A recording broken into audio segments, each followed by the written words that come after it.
सागर बूंद समाय के चौथे खंड में, जिसमें धर्म संस्कृति के विचारों को रखा जा रहा है, उपशीर्षक में संस्कृति प्रवाह की बात आज प्रारंभ करनी है। संस्कृति का प्रवाह गुरुवर आचार्य का बोध वाक्य है, कृति और कर्म की उतनी कीमत नहीं जितनी की संस्कृति की। कृति और कर्म की उतनी कीमत नहीं जितनी की संस्कृति की। कृति और कर्म तात्कालिक हो सकते हैं, संस्कृति और उसका प्रवाह चिरंतनकालीन होता है। इसलिए संस्कृति का महत्व ज़्यादा है। कृति और कर्म भी अपना महत्व रखते हैं, पर वह तात्कालिक। संस्कारों से जो संपन्न हो उसे संस्कृति कहते हैं। कल्चर अलग होता है, वो समसामयिक होता है, लेकिन संस्कृति में सांस्कृतिकता रहती है और सांस्कृतिकता वहाँ की समाज के और भौगोलिक संस्कारों से जुड़ी होती है। अगला बोध वाक्य है, संस्कृति की रक्षा और देश की उन्नति हमारी सुमति पर ही आधारित है। संस्कृति की रक्षा और देश की उन्नति, राष्ट्र की उन्नति और संस्कृति की रक्षा हमारी सुमति पर आधारित, सुमति पर ही आधारित है। सुमति यानी सद्बुद्धि, सद्विचार, सद्बुद्धि रहेगी तो ही इन सब की रक्षा हो सकती है। गुरुवर आचार्य का लिखा हुआ दोहा है, युगों युगों से युग बना, विघन अघों का गेह है। युगों युगों से युग बना, क्या बना? युग, युगों युगों से विघन अघों का गेह है।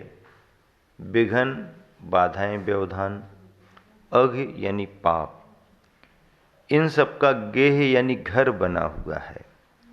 युग दृष्टा युग में रहे, युग दृष्टा युग में रहे, पर न अघ से नेह।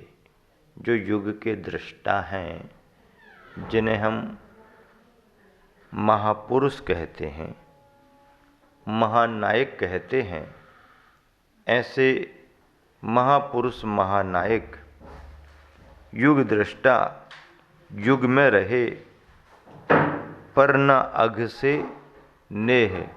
पर अघ से नेह नहीं, पाप से स्नेह नहीं।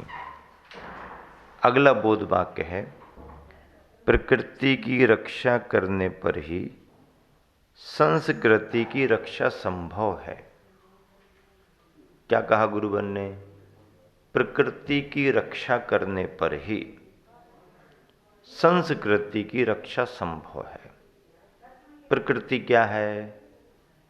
प्रकृति नेचुरल होती है और इसी प्रकृति की रक्षा करने के लिए आचार्यों ने उपदेश दिया है।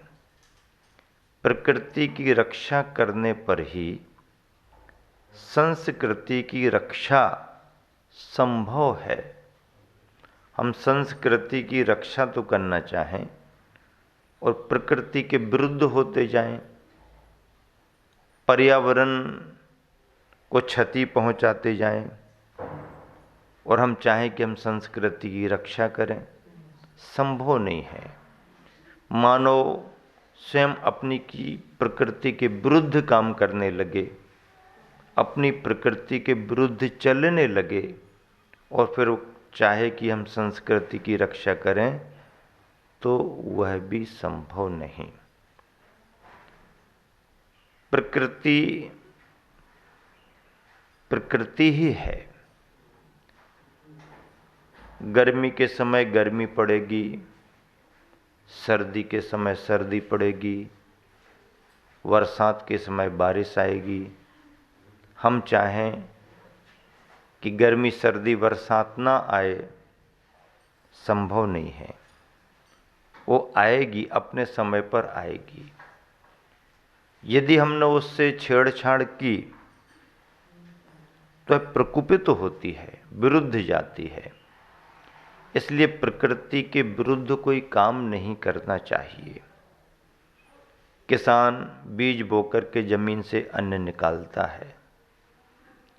प्राकृतिक रूप में जितना काम करेगा, जमीन उसका उतना साथ देगी।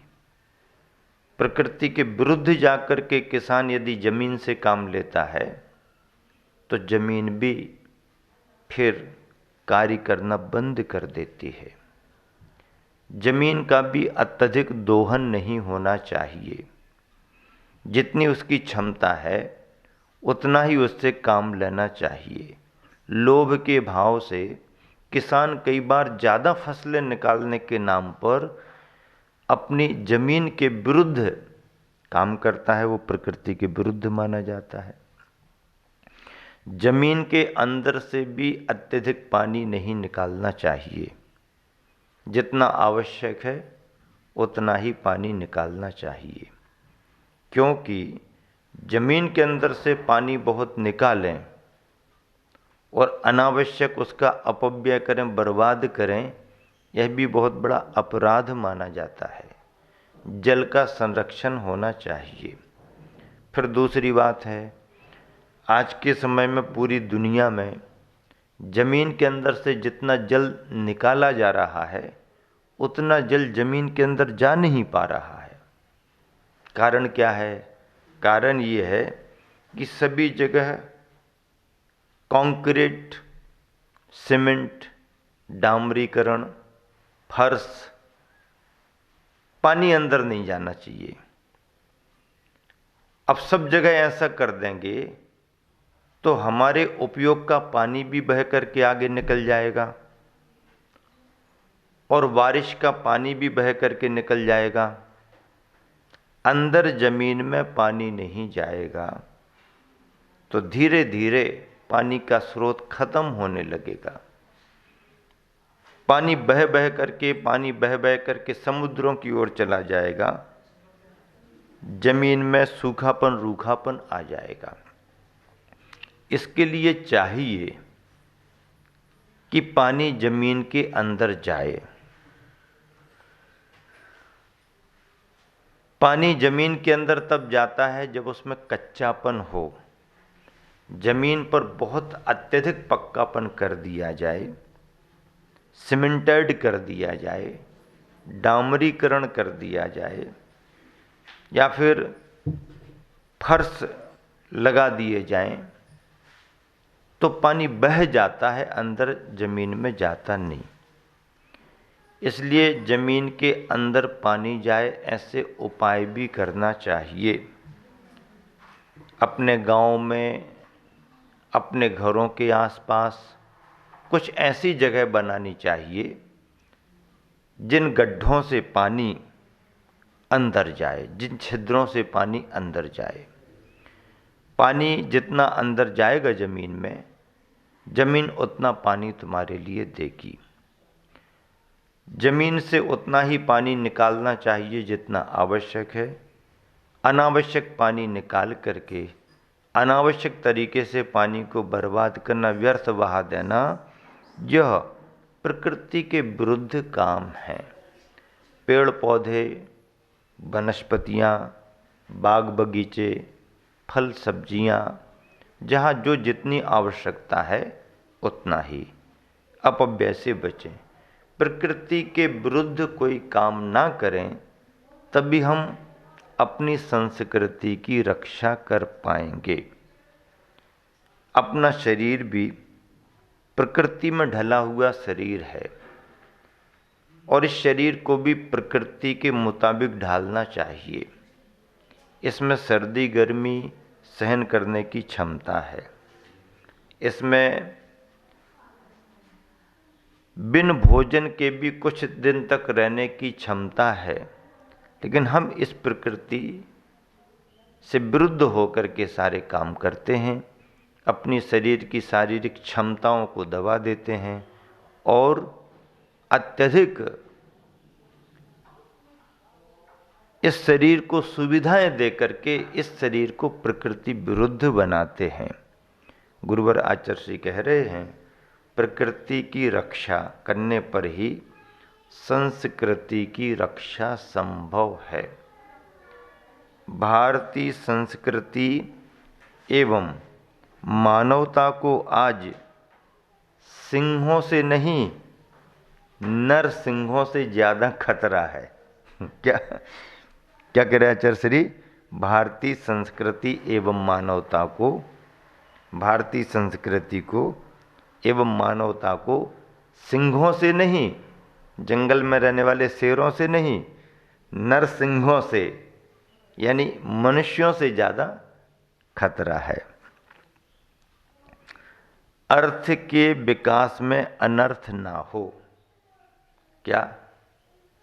अर्थ के विकास में अनर्थ न हो और सहयोग का भाव बनाए रखें,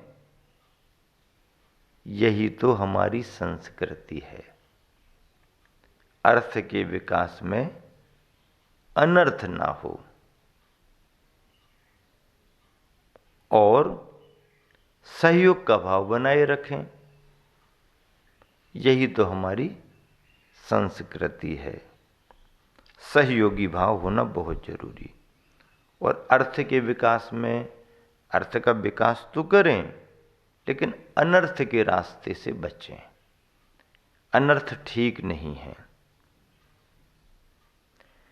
अपनी संस्कृति की बातों का ध्यान रखो।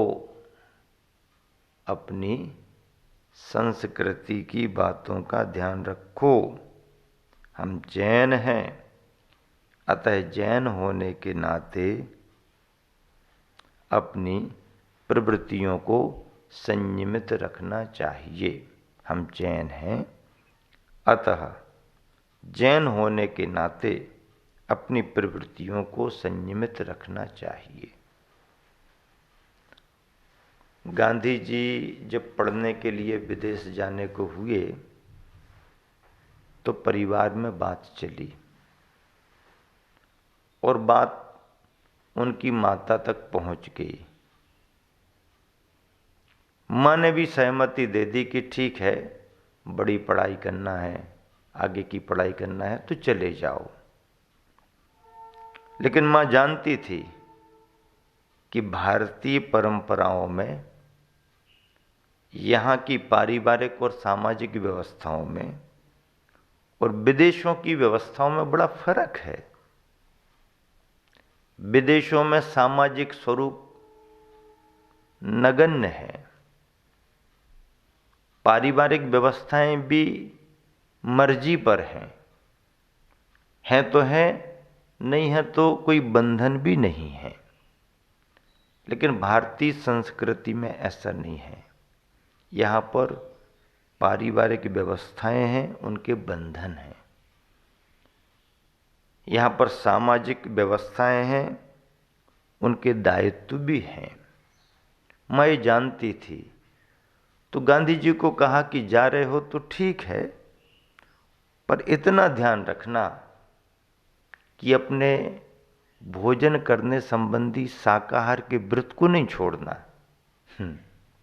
एक बात, भोजन करने संबंधी अपने शाकाहार के व्रत को नहीं छोड़ना, क्योंकि विदेशों में वेज नॉन वेज का कोई अंतर नहीं, कल्चर ही उनका ऐसा है। तो शाकाहार का अपना व्रत नहीं छोड़ना, भोजन की पवित्रता शुद्धता को बनाए रखना। और दूसरा, शराब आदि से दूर रहना।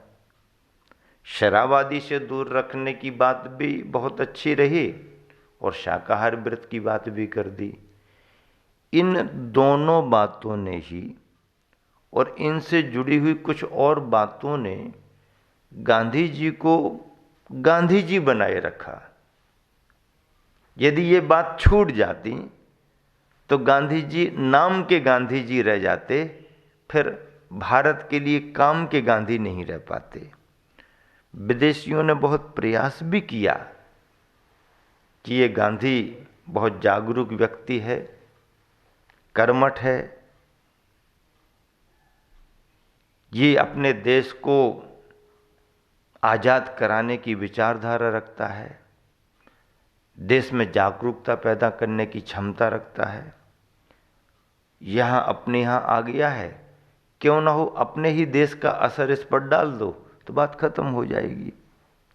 तो लोगों ने बहुत प्रयास भी किए गांधी को बदलने के, लेकिन गांधी पर किसी का प्रभाव नहीं पड़ा, बल्कि गांधी का ही प्रभाव दूसरों पर पड़ा। क्यों? क्योंकि गांधी पर अपनी माँ का प्रभाव सबसे ज़्यादा था, और गांधी की माँ स्वयं बहुत नियम संयम का पालन करती थी, हिंदू मान्यताओं के अनुसार बहुत व्रत उपवास रखती थी। यदि सूरज ना निकले तो मनु, मोहनदास का नाम मनु की माँ फिर भोजन नहीं करती थी। सूरज को देख के सूर्य नारायण का दर्शन करके भोजन करने का व्रत था। बचपन से उन्होंने माँ को ऐसा देखा, माँ के संयम को देखा, माँ की मर्यादा को देखा। तो गांधी जी पर बचपन से माँ की छाप थी, और वही माँ का प्रभाव कि गांधी पर फिर किसी दूसरे का प्रभाव नहीं पड़ा, बल्कि गांधी का प्रभाव ही सब पर पड़ा। ऐसे गांधी जी ने विदेश में रह कर के अपने शाकाहार के व्रत से, शराब और नशीले पदार्थों से बचते हुए जो अपने नियम व्रत पाले, उनका परिणाम कि वह इतनी लंबी पढ़ाई करके, इतना लंबा समय विदेशों में बिता करके भी ठीक ठाक अपने देश में वापस आ गए, और अपने देश में जो विदेशी आकर के बैठ गए थे उनको हटाने और भगाने में जुट गए। देशवासियों ने उनका साथ दिया, पूरा देश जागरूक हुआ और विदेशी सत्ता यहाँ से हटी। मतलब ये है कि हम सभी तभी भारतीय संस्कृति और अपने राष्ट्र की रक्षा कर सकते हैं जब हम अपनी मानवीय प्रकृति को समझ करके उसे संभालें। यही आज का संदेश आप सबके लिए है। महावीर भगवान।